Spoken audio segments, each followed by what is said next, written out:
Hello, ladies and gentlemen, and welcome to the RIFT Weekly News Roundup. The date is the 27th of October, and we're going to be covering the RIFT news for the last week or so. Weekly News Roundup does sound like a good place to do that. So, first on the agenda, as a lot of you would have been impacted by this, is the server merges. Now, especially sort of in the EU community, there's been quite a bit of uproar about this due to the fact that they completely annihilated the rest of the role-playing community by removing the Argent Shard and merging it with Zaviel, already quite a high population shard. So that pissed quite a few people off, and I think we've lost the majority of role players left in Rift, which is kind of sad news to hear, but they say they're working on an idea to sort of get role-playing back. But, I mean, they've already destroyed the community for it, so it's a bit too late to do that. So, that kind of sucks for them. I feel really sorry for all the guys on Argent, especially people who've invested, so much time to this game only to have their complete community wiped out, which I thought was kind of heartless. But at the same time, I do see it from a business perspective, try and need to make money, and the role-playing community isn't very big, and it is on a low population server all of the time, so, while I do feel sorry for them, I kind of see both ends of the stick here. Anyway, another thing that's happened with the server merges is lag, lag, lag. Everybody's lagging, and it's just terrible. There's auction house lag, ability lag, just all sorts, and it's absolutely horrendous. I mean, speaking from my guild, legit, we're currently on Galidra, which is the lower population server of the two. We're sort of experiencing 3 to 5 second ability delay, which is making the boss that we're progressing on in Planebreaker Bastion, which is Planebreaker Abominus himself, almost impossible to kill because every mechanic on it seems to require sort of split-second reaction times, and especially on that last phase. I mean, people who haven't done the fight, you're going to have no idea what I'm talking about, but basically, shit goes down on that fight, left, right, and center. It's absolutely crazy. The last phase is like Achilles with like fucking 4 Jannarus, and just things coming out everywhere, and it's so hectic, and you just cannot do it with any delay at all. So that's getting really frustrating for us, and making we've had a couple of people leave and just be like, you know what, fuck this shit. They have no idea what they're doing. So come on, again, try and you gotta up your game on that. These are your end game raiders. If you want content to be cleared and us to be like, yeah, Rift is awesome raiding, then fix the servers, or at least, if you're going to merge servers, have something in place. It seems like a very rushed decision that you did to try and save money when there was, nothing in place. You didn't look over the pros, cons, and there's just, this with the role-playing first, and then the ability lag. It's not going well, guys. Not going well, but apparently it's all going to be cleared up in a few days due to this new auction house limit that they've put of 200 items. Apparently, certain people were putting over 10,000 items on the auction house at any one time using a specific bot which was somehow jamming the server. Now, I'm really, really computer illiterate, so I have no idea how all that kind of tech mumbo-jumbo works, but basically there's a lot of numbers and inner lines and combinations like that, and that somehow slowed everything down quite a bit, so yeah, that kind of sucks. Anyway, I mean, also we've had the release of Autumn Harvest, which is it's quite an interesting world event, in all honesty. I do quite enjoy it. I absolutely love the art team have done an amazing job on some of the costumes, and the sense of humour that comes through is just brilliant. I love the horse masks, the Malab masks, and the Corgi masks, and I've seen some really, really questionable outfits coming into the game.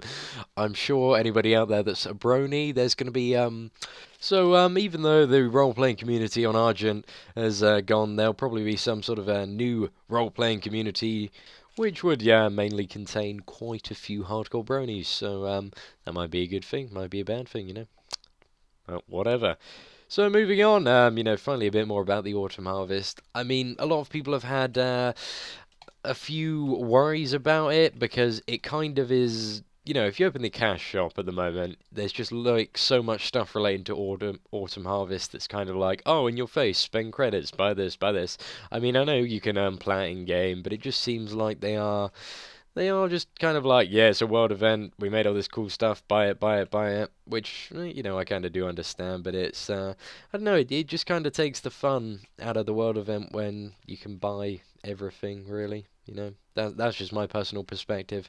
And I also think that there appears to be something about Autumn Harvest, just from my perspective, that's missing. It'd be really nice if there was some sort of big Halloween boss introduced, that comes around every year on Halloween. Like, I really like the Headless Horseman in WoW, and a lot of other sort of MMORPGs do some sort of Halloween boss or instance or something. And I think that'd be really cool, just to have like some guy who's just like, yeah, it's Halloween, gonna go fuck shit up in Talara. I mean, previously they've done it, but they haven't really reinforced that this is the boss of the event, and it's hard to kill and all that. Like for example, Summerfest, they had that Swarm Lord Kargoth or whatever, and he had his zone event with the really high health eggs that took like 30 minutes each to kill. But he didn't really feel that epic and stuff because it was always happening. And it just, I don't know, it didn't really have that kind of awesome feeling and build up. But, I think they should really do that because I like the Headless Horseman in WoW, that was good. But something like that in Rift would be cool, and I think they do have the capacity to do that, and I really like bosses associated with events. But, once again, that's just my opinion. Anyway, yeah, so that pretty much covers the live weekly news, but we've had quite a lot of information on patch 2.5, which is the release date for that is going to be announced next week, believe it or not. So my estimate is that patch 2.5 will probably be released on either, I'm going for the 13th of November for North America and 14th of November for Europe. So, I'm guessing those dates. Pretty sure, pretty sure. But what they're going to do, instead of chucking an absolute bundle of content at you, they're opting for something called a gradual release. Now, this is basically where they're going to release content over the course of the patch instead of like, here's patch 2.4, bam, new raid, bam, new chronicle, bam, PvP changes, bam, bam, bam, all this cool stuff straight away. They're going to be like, okay, so the patch is going to come with a chronicle, and then the next week you're going to get a dungeon, and so forth, and then a couple of weeks after that you're going to get another thing. So they just want to see how that goes, judging from the live stream Friday, which is where they announced all this information that I'm telling you now. So I'm very interested, actually. I like the patch day feeling when there's some loads of new stuff being chucked at you, and they're like, oh, we got to do this, but we can do this as well, and I kind of really like that feeling, but I have I don't know. I'm just gonna wait it out, see how it goes next patch, see my feelings on it, and then probably express them very vocally in a long passage of text on the forums that makes minimal sense. And that's the way things generally tend to go for myself. So patch 2.4. There have been announced a number of chronicles. Now this number has not been set, but if, well, judging by the fact they've said a number of chronicles, it means more than one, and I'm guessing more than two as well. So I'm guessing three chronicles in total. Now they already need to do a Hammernail Chronicle, which was actually meant to come out sometime during this patch 2.4. That was announced a few months ago, but it didn't make out this patch, did it? I'm watching you try, and I'm watching you in your development stream, trying to get set back, doing other stuff, probably fixing bugs in Plane Breaker Bastion, actually. But yeah, Hammernail Chronicle. I think the second one is probably going to be a chronicle of the fire bosses in Infernal Dawns. So I think you're probably going to have a Tuzul, and then the Ember Conclave, and then Dragon Eggs and Malforge. So that should be very interesting. If they actually do that, who knows? They might not do it. I think the third chronicle will probably be. I reckon they're going to do something with Planebreaker Bastion, just due to the fact it's an absolutely beautiful area, and they don't appear to have touched it yet in terms of solo content. So I'm pretty sure they're quite keen to get people in there and be like, whoa, this is the new amazing raid zone that we made. Look at all the art and stuff, because like it's really really good. They went to town on the art, not so much the boss models, but not complaining, everything looks pretty good. Yeah, so 3 chronicles, I think, in total. We'll have to see. Another thing that's coming is a new dungeon. Now, I believe this will be the revamped version of either Abyssal Precipe or Deep Strike Mines. So stay tuned for that. That should be very interesting.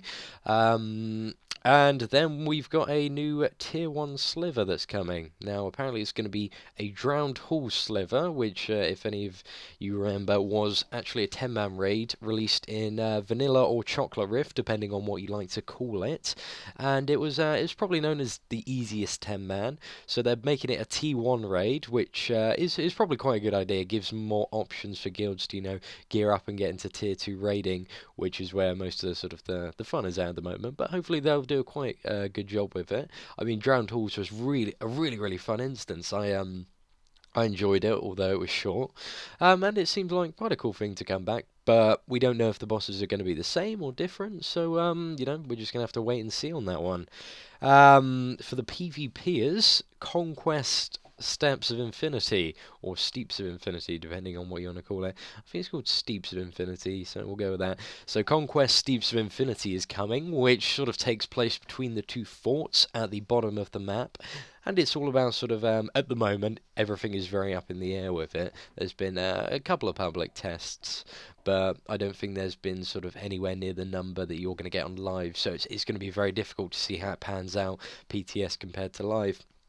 And I'm also not too sure what they're going to do with Conquest and Stillmore, because if they've got both of them up, then, Conquest and Stillmore spread pretty thin as it is.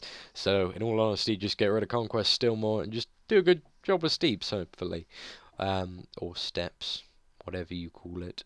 But yeah, this takes place between the two forts and is all about capturing stuff and bringing it to your own base. So it does look like it's going to be a very brawly conquest instead of running around and killing PvE extractors for 2 hours, hoping that you control the most. Because I despise conquest at the moment with a fiery passion. Just do not like it at all. Anyway, I think that pretty much covers it. The one more thing for patch 2.5 is there is going to be an underwater quest line located off the coast of Ember Isle. Now, this quest line is going to sort of help build up to patch 3.0. So, patch 3.0 is coming sometime next year and is the second expansion that they're going to be releasing. Not too much information has been made available, just the very basics about sort of all the new souls and that. So mage, tank, warrior healers, rogue healers, cleric support option. So there's going to be quite a few cool stuff for the classes going on there, and it's going to be a massive underwater themed expansion. So it makes sense to start it off with an underwater quest line introducing us to the characters and the possible plots and stuff. So I'm very interested to see what they'll do with that. But that is coming soon, because hopefully it won't be too bad and they can improve, sort of water combat. I know they're definitely looking at ways that they can reduce the, fatigue of water combat, because water combat in MMORPGs has just always been horrendous for some reason. Nobody ever seems to get it right. So I know they're very adamant and they agree that water combat is terrible, so they're looking at ways that they can make it, pretty awesome. So it'll be very interesting to see what happens with that and kind of the build up.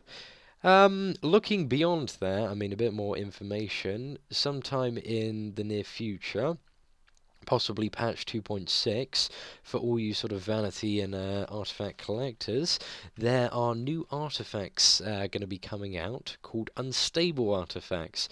Now, very little information has been made available on these, but basically they're artifacts that are meant to be really annoyingly fun, kind of, and they only appear at certain times for certain lengths, and they're going to spawn in somewhat like a zone event way. So they'll be like, oh, we'll go to Stillmore and collect unstable artifacts and fight bosses or something. So it's we're not entirely sure how it's going to go, but I believe, it's kind of like a supermarket sweep, so you want to go around and get all the artifacts before they go.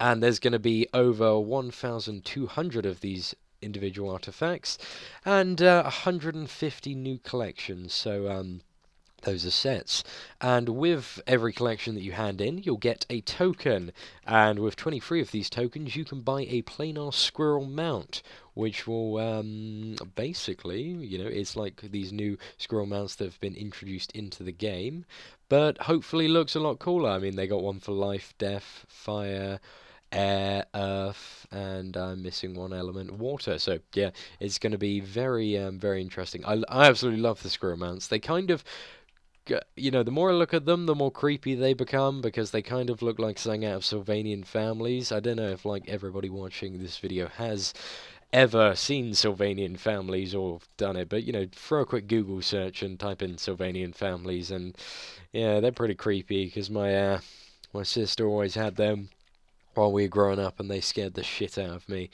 So these squirrels are becoming a bit creepy. Don't like him at all. Anyway, so that pretty much concludes it for the Rift Weekly News Roundup with me, Seatin, on my own because I could not find a co-host and don't have any friends or anybody that wants to talk with me.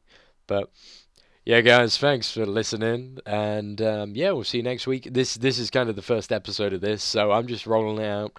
See if people like it. I mean, I've probably done a bit too much stalling, and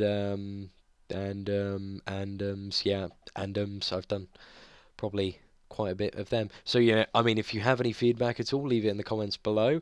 I'm always looking to get better at this stuff, really. Just anything, what you'd like to see from the future Rift Weekly News Roundups. If you think this was absolute shit and I shouldn't do it again, please let me know. In all honesty, honesty is the best policy. Except if you didn't steal the last donut, don't confess to that. That never goes down well. Honestly, you end up buying more donuts, feeling guilty. It's not a good path to go. But yeah, anyway, guys, back on topic. Feedback, put it in the comments. I read everything, kind of. I don't respond to everything. I should, but I do read everything. Thanks for watching, guys, and have a lovely Sunday, or Monday, or Tuesday, or this is a video on YouTube, so it could be any day. Have a good day.